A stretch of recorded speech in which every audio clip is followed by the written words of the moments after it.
The secrets of words. The first child was alone. He was sitting on the ground. All the things around him was unknown, and because he didn't know them, he is scared of them. The child opened his eyes and seized the world for the first time. He looked at the soil. Soil was white and black. It's everywhere. It covers earth like a dress.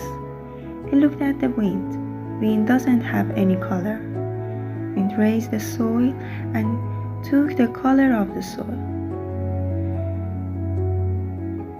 He took the soil and moved it to another place. He building up the soil and finally he made a mound. He looked at the water. It was blue, water going over the ground. Water washed away the soil, flowed and ran downhill. So the sea and the lake were created. He looked at the fire. It's red. Fire comes from sky to the earth and it reached a dry branch. The fire came to the world. The child listened. He heard unknown sounds. He listened to the wind. Swish, swish, swish, wind said. Then took the dirt with it to another place. He listened to the water. Hoink, hoink, hoink, water said. Then took the dirt with it to another place. He listened to the sounds on the ground. Everyone were coming and going. There was no end to the sound of tip-top, tip-top, tip-top. He listened to the fire. Fire comes from the sky with scary sounds. But nobody knows what the first sound of the fire was. Maybe it's like now, like snip, snap, whoosh. But I know that those trees were on fire. They burned and smoked, and forest caught fire. The child was sitting on the ground and fire was getting close step by step. It got really hot because of that fire. The child got warm and put his hand near the fire, moved them, and then burned his fingers. For the first time he felt the fire's heat. For the first time he touched and felt the burn. He pulled his hands back and stood on his feet. He took the first step and moved his little feet on the earth. He spread his little hands and waved them up and down. So that was the air spread out over him, and that was the ground spread out under his feet. So it was the wind that swooshed and swayed, moving from here to there it played. Then it was the water that splashed and flowed, dancing along whenever it strode. Next came the fire, crackling with glee, flickering bright, wild and free. And in between a child walked on, with a world so new, like a break of dawn. A little bit scary, yet full of surprise, a place full of wonders before their eyes. Everything spoke, oh what a delight. The plants whispered softly, the stones shared their light. The darkness would chatter, the water would sing. The fire and wind had stories to bring. And in the midst of it all, there was a child, a little poet, so curious and wild, walking alone with a rhythm so sweet, singing with every step, tapping their feet, chopping with an axe in a joyful refrain, singing with the sound of the axe as it came, paddling a boat with a splash and a cheer, singing with the oars their song loud and clear. They sang and they hummed, whispered soft wings, voices in harmony like birds on the wings. When working so hard, he was never alone. 100 hands joined in, making it known. With the beat of the axes, they sang side by side, whispering secrets with joy as their guide.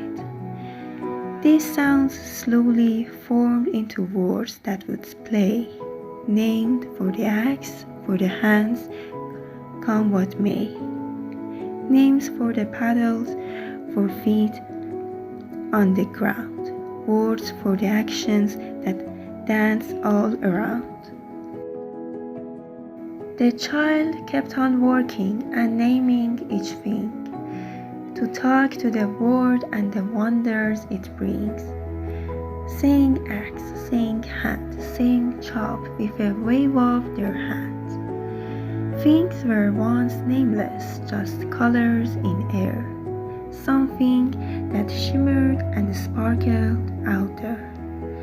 That something was water with a blue that was bright, and something was wind swirling left and right. Water was nameless, at first it was true, living without words as it flowed and it grew. Earth was once nameless, just soil and clay, living without labels in its own special way. The child gave names to the wind and the fire, to water and earth with hearts full of desire. The wind went whoosh, and maybe for the first time the child called it whoosh, in a rhythm and rhyme.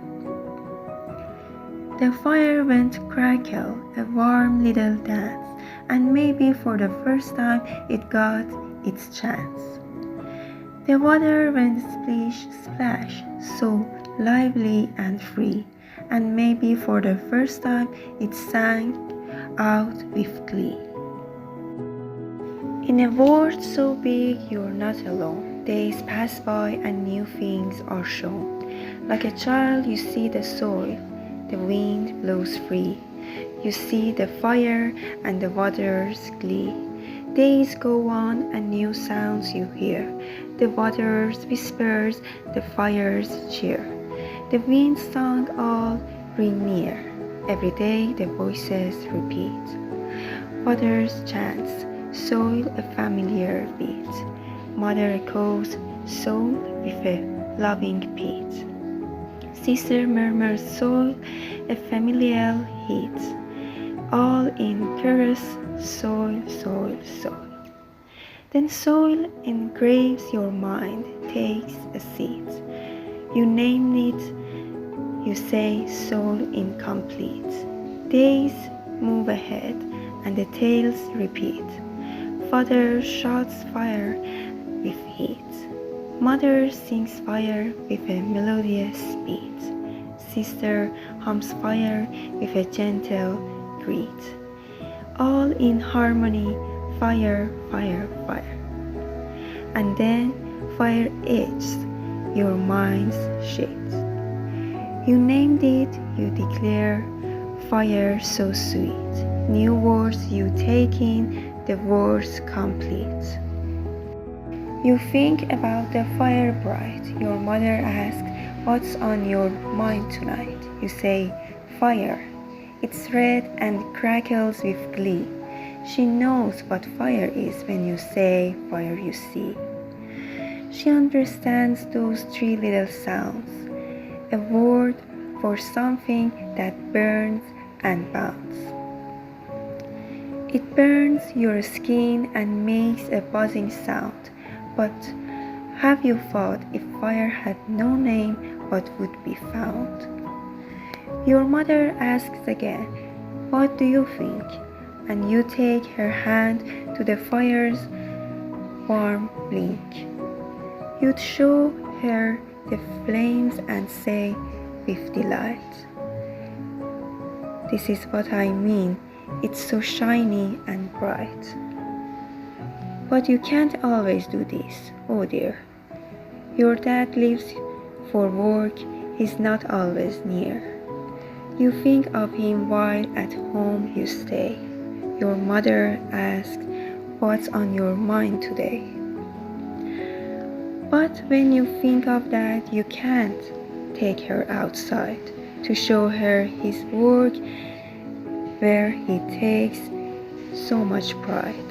It's easier to give him a name to say, to call him Dad in a loving way. So when your mother asks, "What do you think?" you say, "Of my dad. He's tired, I think. He doesn't listen much. I feel so alone. I don't know what she'll say when I'm mom. But my mom looks at me with love in her eyes, then kisses my forehead and softly replies, 'Time for sleep. It's clear you're worn out.' I crawl into bed with a yawn and pout. I turn off the light and pull up my quilt, wondering how words were created and built.